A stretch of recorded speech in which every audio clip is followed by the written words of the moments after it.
Monday, February 5th. Hope everybody's having a great day. Welcome to the morning edition of the Daily Market Commentary. I am your host, Chuck Fulkerson. We are about to kick off what is another trading week here in our morning edition of the Daily Market Commentary. Hope everybody had a great night last night. Super Bowl victory for the Eagles. I guess I got lucky when I recorded the video at halftime, and I was hoping that they'd hold on, and they did. And they did. All right, so let's go ahead and get rolling with our commentary for the morning. Not a whole lot to cover based on what happened in the overnight hours. If you didn't get a chance to watch the video that I put out last night, please make sure that you do, because most of what I would talk about today, there's not been a whole lot of change from what I talked about last night, but let's go ahead and dive into it real quick. So on the S&P, we had bounced off of our small time frame level in the overnight hours, and then we got to a little bit of an area, and I said, okay, now it's time to really think about moving your stop to break even. And the reason that I said that was because what happened is exactly what I expected to happen. We kind of petered out a little bit. We did come to the area that we had said should be your profit target. And we said that this area right here should be about where you'd expect to take profits. And that's exactly where we hit before then falling off. I love it when a plan comes together. But that's what happened. We hit the profit target area, and then immediately it sold off and went the other way. So if you were so inclined, you could have maybe even re-entered a short right there.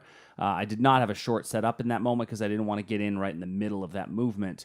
But kind of looking at where we are now, we're continuing to fall, and I believe that there's a chance we can fall to about 2,700. I think that's really the number that I would look at for our next stalling point in the next area where the market has its best level of support and chance to continue to fall to.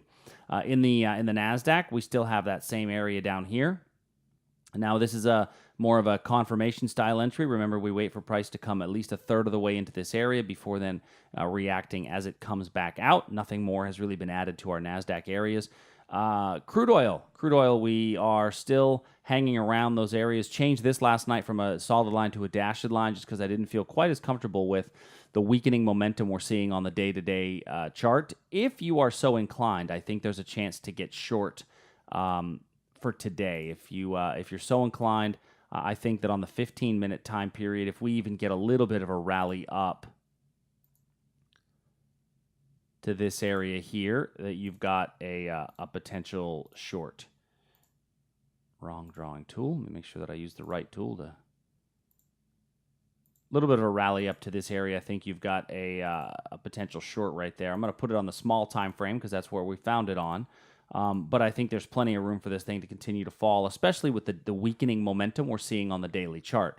And when I say weakening momentum, what I mean is each move up has gotten weaker and weaker, and I could even throw a momentum indicator on the chart, and the momentum indicator on the chart will make it clear to see same swing highs, much lower swing highs in our MACD, our momentum indicator. So momentum indicator is just it doesn't tell me that the reversal is going to happen, but it does give me an indication that we could see that bit of a reversal on the daily chart. So carrying on, let's go look at our bonds. Now the bonds have rallied a bit in the overnight hours. So bonds have rallied a bit in the overnights, giving us a chance possibly to get short somewhere up in here. Now I don't like the length of time that we spent in there, so I'm not going to draw that area out. But keep an eye on this area for yourselves. Maybe you catch a little bit of a reversal off of that to catch the trend.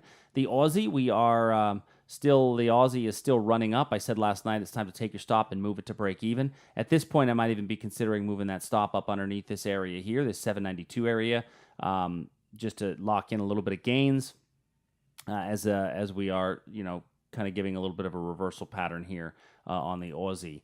The Euro, nowhere near our area for entry. And the Canadian, we had caught a little bit of a move in the Canadian, changed the lines last night, and put a new short opportunity right up in here. As far as our British pound and Japanese yen levels look, still nothing anywhere in the area for us to really be overly concerned with as far as based on our prior levels. So I wanted to just do a real quick video this morning. If you've got any questions or anything I can help with, send me an email, chuck@iiefinancial.com. Thank you so much for your time, and I will catch you all tomorrow.